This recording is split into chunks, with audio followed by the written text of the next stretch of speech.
I've been testing my PlayStation VR2 very extensively for almost 2 weeks now, and during that time, I've realized that there's a whole bunch of tricks, hacks, and settings that can elevate your PSVR2 experience that many users simply aren't aware of. So in this video, I will share with you 20 tips, tricks, and hacks that can help your PSVR2 and will radically improve your VR gaming experience. These tips will be divided into 3 categories: headset settings, game and in-game settings, and comfort and practicality tips. Let's go! We will start with PSVR2 settings and PS5 settings by extension. First, let's talk about PSVR2 tracking. It doesn't really have the best tracking based on my testing. I've noticed that I often lose tracking in the game, especially in some really epic moments like here when I was playing Horizon Call of the Mountain, which was really annoying. If you've had similar issues, there are some things that you can do to improve tracking on your headset. In the settings, go to Accessories, PSVR2, and then Other.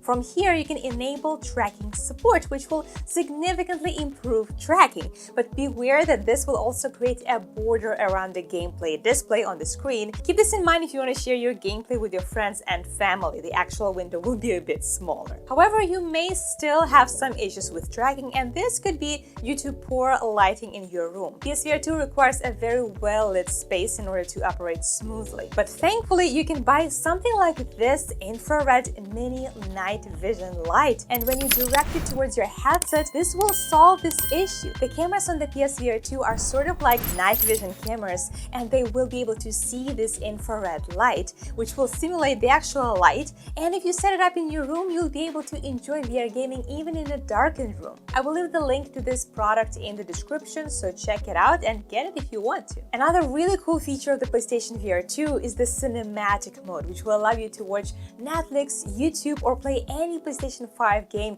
in this large screen. But it looks much more impressive in 120Hz mode. But strangely enough, this mode is not enabled by default, and you need to unlock it first. Go to Screen, and then to Video Output, and disable 120Hz output under Resolution and Frequency. From there, go to Accessories, PSVR2, and then to Cinematic mode, where you can enable 120Hz output and even HDR. But please remember that if you do that, the video won't output to your HDMI device even after you take off your headset. So this is good if you're playing solo and not in a party mode where you're sharing the gameplay with your friends and family, because they won't be able to see it. In this menu, you can also change the cinematic screen size to your liking. So basically, that's how you can watch YouTube, Netflix, or play any regular PS5 game. And you don't even have to turn on your TV, because your PSVR2 will function like a display. It will be a TV on its own. And this is really cool. During your PlayStation VR2 gaming session, you might want to quickly adjust some settings without interrupting your gameplay. That's where the Quick Settings menu comes in handy. Simply press the PlayStation button on your controller and access the options such as eye calibration, cinematic mode, and audio settings. Since the PSVR2 headset itself doesn't have a volume button, this quick menu allows you to control the audio coming from your VR games. As you know, VR Sense controllers are rechargeable, and the battery life is important. There are some tricks that you can do to prolong your controller's battery life. First, by going to Accessories, then Controller Settings, you can adjust the vibration intensity and trigger effect sensitivity. These take a lot of power from your controllers, and if you lower them, it will prolong your battery life. In addition, you can extend the battery life of your VR controllers by adjusting the time until they turn off. It's in the system, go to Power Saving, and set the time until controllers turn off. You can set this so that your VR controllers don't discharge too fast, but remember that this will also affect your DualSense controllers. So the vibration sensitivity, the trigger sensitivity, and the time until turn off will affect both the DualSense controllers and VR Sense controllers. Next tip is about the boundary. If you find that the boundary display of your PSVR2 is not quite to your liking, don't worry, you can easily adjust it. In the Accessories section of the PSVR2 settings, you can find the option to adjust the boundary display sensitivity. By increasing the sensitivity, sensitivity, you can make the boundary display more sensitive and reliable, which is especially important if you're playing in a small space. But you can also make it less sensitive because you might feel like you can see this boundary way too often, and then if you reduce the sensitivity, you will not be able to see it as much. But just be careful and don't break anything in your place. Since we're talking about boundaries, I must say that the pass-through quality of PSVR2 is surprisingly great, but you don't really need to use it for anything other than setting up your guarding and checking your surroundings. The button on the bottom of your headset can quickly turn on the pass-through mode.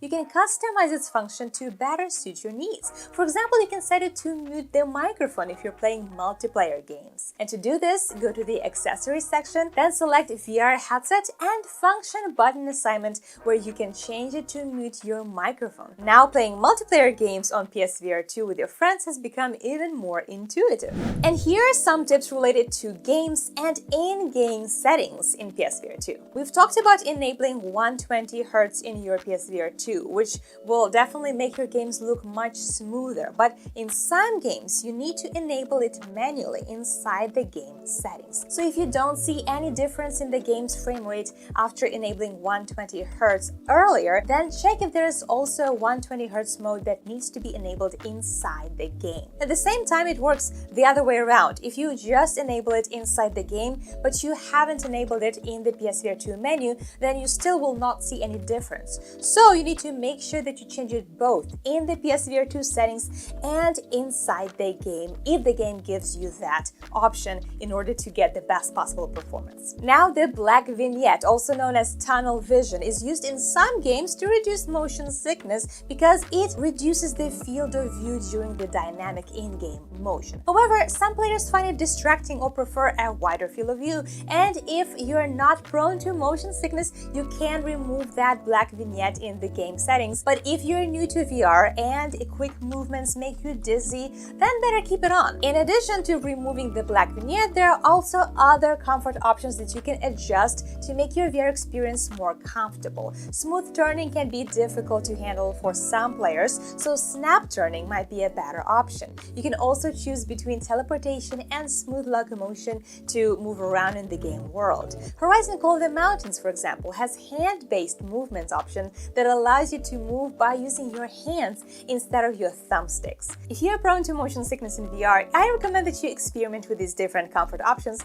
to find what works best for you. Now, it's not news. PlayStation games are expensive, and this is also true for PSVR2 games. To save some money, you can try out some free demos of games to see what kind of VR experience you enjoy before investing in a full-priced game. Simply go to PlayStation Store, PlayStation VR2, and select PSVR2 demos. You can try the demos of such expensive games like Horizon, Resident Evil Village, Star Wars, and more. More demos will be gradually added to this list, so check it often. But if you're planning on buying new games, keep an eye out for games that are getting a free upgrade to PSVR2. Some games like No Man's Sky and GT7 have an improved VR experience with PSVR2, and you can save money by getting a physical version of the game at a discounted price or by buying a used copy. Make sure to check game stores around you or online communities like Facebook for potential deals. You can find a list of all the games that are getting a PSVR2 upgrade in the video description, and a big shout out to Miss Molotov on Reddit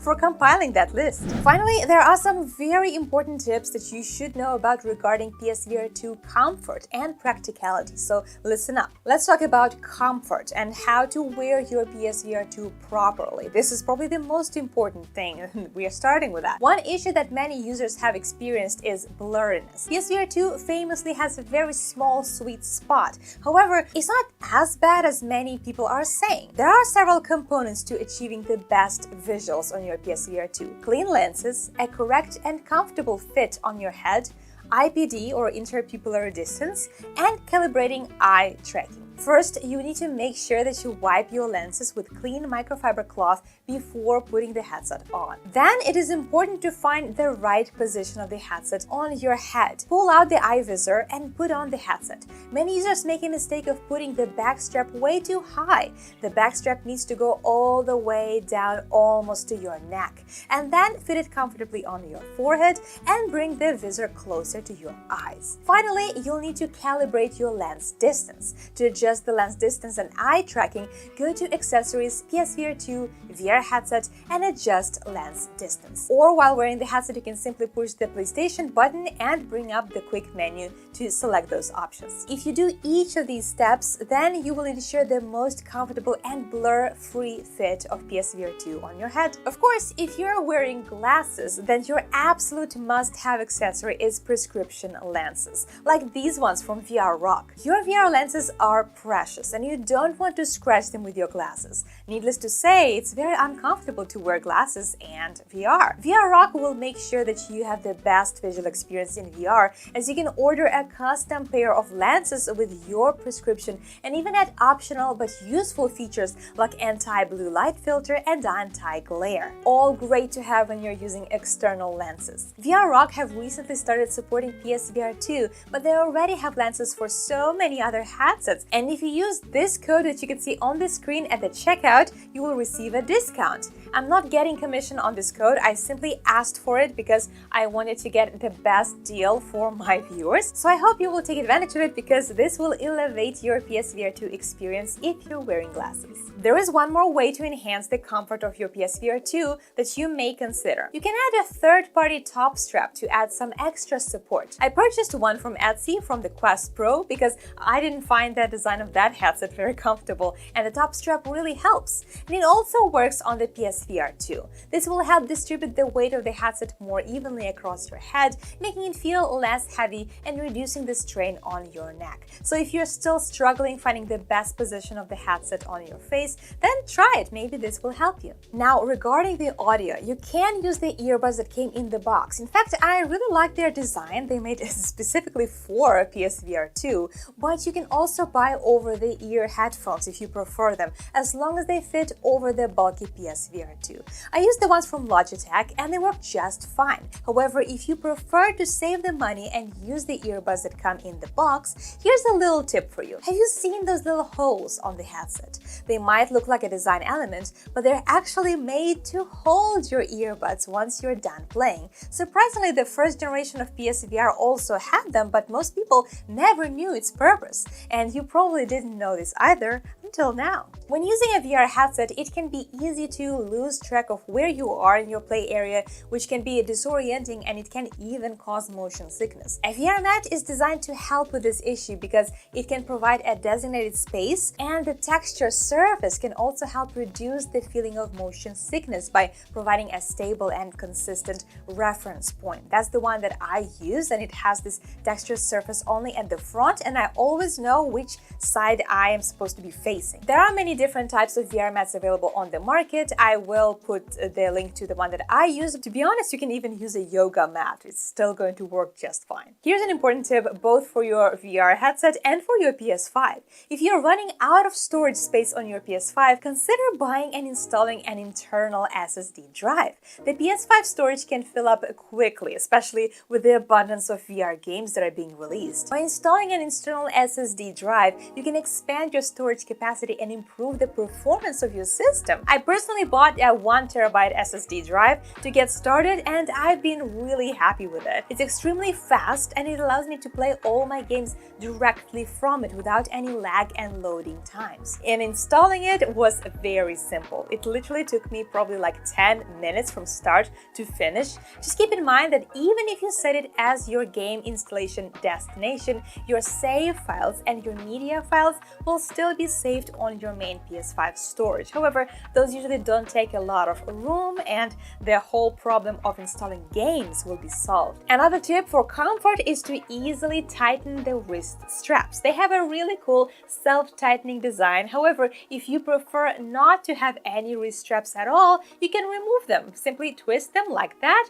and they should come right off. Your controllers will probably lose their charge very quickly, even if you do all the tips that I've already mentioned about saving your battery on the controllers. So I think it's worth investing in a controller charger charger, but my advice, don't overspend on the official one. It may look cool and sleek. I got it, I tried it, but the magnets are very weak. I really didn't like them. You have to align them perfectly, and sometimes it just takes a little bit of extra time. And on top of that, the charger itself has absolutely zero LED indicators. So you will need to use your controller indicators to see if your controllers are charged. So to save your money, I recommend getting a third-party one instead. Not only is it going to be cheaper for you, but there are even some options that come not just with the controller charger, but with the headset stand and the headphone stand, LED light, and the magnets that are much more stable. This is of course subjective, and I really didn't like the official charger, and I talked about it in my previous video.